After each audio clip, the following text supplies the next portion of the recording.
You walk into a coffee shop. You've never been here before. You've never seen this barista in your life. But within half a second, before a single word is spoken, your brain has already decided something about them. Friendly or not, safe or not, trustworthy or not. You didn't choose to make that judgment. It happened automatically. It happened in less time than it takes to blink, and it happened using information that, on the surface, makes no logical sense at all.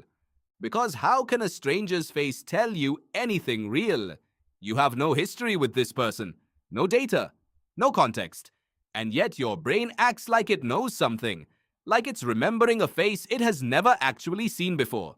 This is the stranger effect, and it's been quietly running in the background of your mind since before you could walk.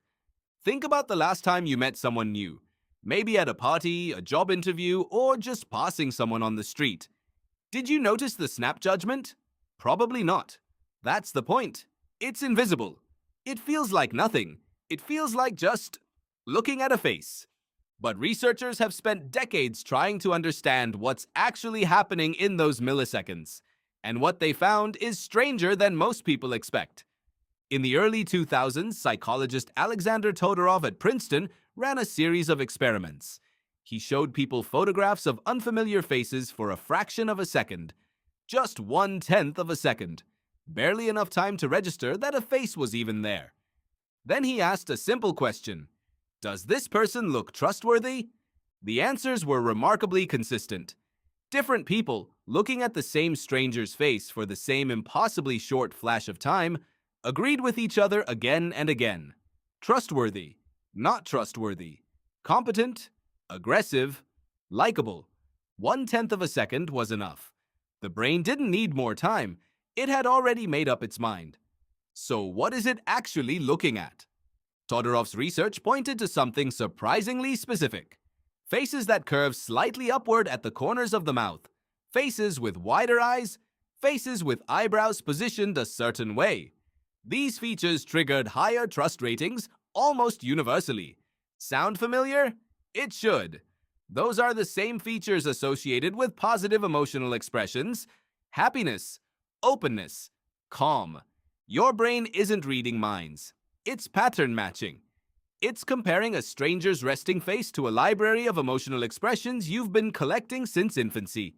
And if that face resembles an expression linked to safety, your brain quietly files the stranger under safe, even if their actual personality has nothing to do with it. Here's where it gets stranger. This system doesn't just affect first impressions in coffee shops. It affects elections. It affects courtrooms. It affects who gets hired and who doesn't. In a study published in the journal Science, researchers Charles Ballou and Alexander Todorov showed people photos of political candidates they had never seen before. The participants knew nothing about their policies, nothing about their parties, just faces. And from those faces alone, judging competence in under a second, participants predicted the actual outcomes of real elections at rates significantly better than chance. Let that sit for a moment. A face, a glance. And somehow, that glance correlated with how millions of other people would vote, weeks or months later, after debates and ads and policy discussions. It raises an uncomfortable question. How much of what feels like a reasoned decision is actually just a fast, ancient reflex wearing the costume of logic? To understand why this reflex exists at all, you have to go back. Not centuries, much further than that. For most of human history, you didn't meet strangers very often. Early human groups were small. A few dozen people, sometimes less. Everyone in your world you knew. Everyone you knew, you'd interacted with dozens or hundreds of times. In that world, a stranger wasn't a customer or a coworker or someone in line at the grocery store. A stranger was an anomaly. And in the wrong circumstances, an anomaly could be a threat. If a group of unfamiliar humans appeared at the edge of your territory, you had no time for a getting to know you period. You needed to assess instantly whether this was danger or opportunity. Fight, flee, or approach. Your ancestors, who were faster at making that snap judgment, even an imperfect one, survived more often than those who paused to gather more information. Evolution doesn't reward accuracy. It rewards speed when speed keeps you alive. So the brain developed a shortcut, a face reading system that operates faster than conscious thought, drawing on emotional cues because emotional expressions are some of the oldest, most universal signals in human communication. A snarl meant danger long before language existed to describe danger. A relaxed, open expression meant safety long before anyone could say the word safe. This system worked more or less for a world of small groups and rare strangers, but you don't live in that world anymore. Now think about your actual day. You might see hundreds of unfamiliar faces on your commute, on your phone, in videos, in ads, in profile pictures of people you'll never meet. Your brain, the same brain that evolved to make rapid trust judgments about the handful of strangers it might encounter in a lifetime, is now firing that same system constantly. Every face on a dating app, every LinkedIn photo, every thumbnail on a video platform, and it's still making the same kind of decision, trustworthy or not, safe or not, in a tenth of a second. This is where things get genuinely strange, because this ancient system, the one built for tiny tribes and rare encounters, is now shaping enormous modern outcomes.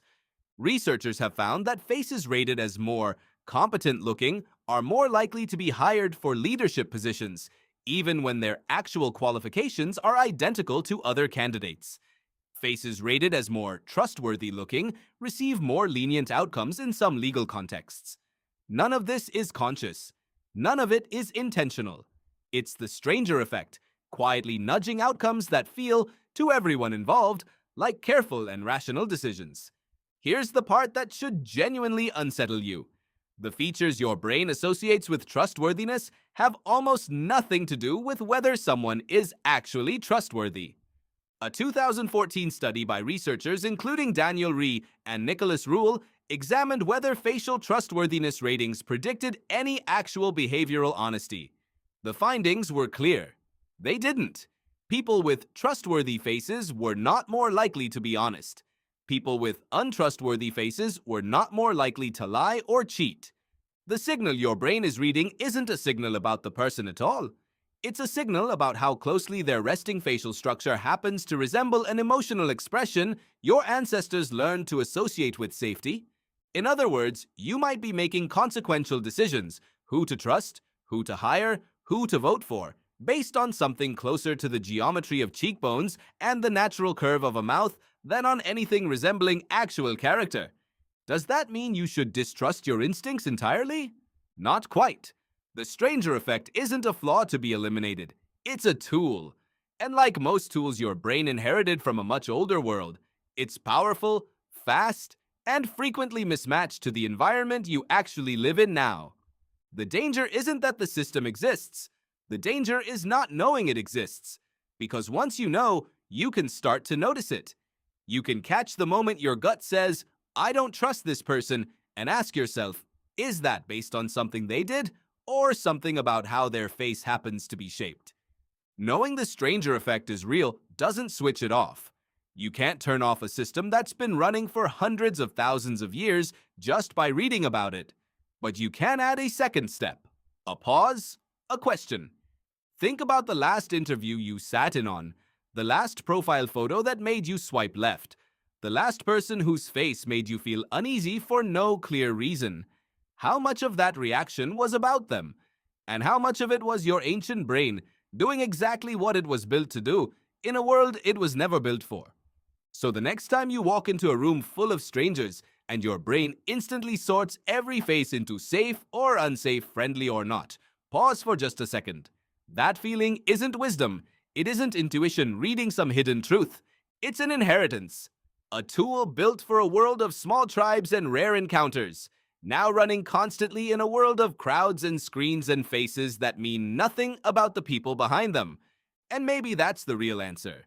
The next time a stranger's face tells you something in less time than it takes to blink, remember, it's not telling you about them at all. It's telling you about the world your ancestors had to survive, still quietly running in you.